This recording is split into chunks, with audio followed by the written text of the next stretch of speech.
जय महाराष्ट्राच्या बातमीचा दणका। बातमीनंतर आमदाराने पाटी बदलली आहे। आमदार लिंगाडेंच्या दुकानावर मराठी पाटी आता लावण्यात आलेली पाहायला मिळते। याआधी या ठिकाणी इंग्रजी पाटी होती।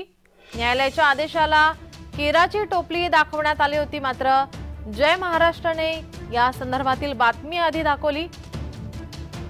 या बातमीनंतर आता आमदाराने पाटी बदलली आहे।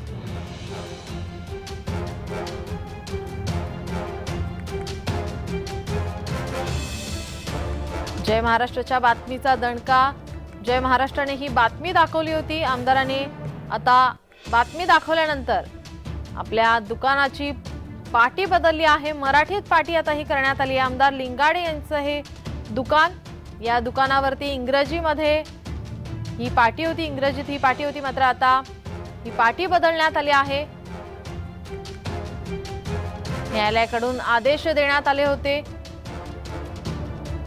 सर्व दुकानांचे पाट्या या मराठीत असाव्यात, न्यायालयाकडून आदेश देण्यात आले होते, मात्र या आदेशाला या आमदाराकडून केराची टोपली दाखवण्यात आली होती।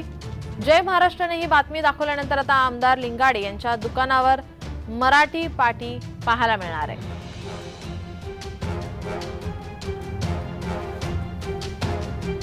मराठी पाट्या लावण्यासंदर्भात न्यायालयाकडून आदेश देण्यात आले होते।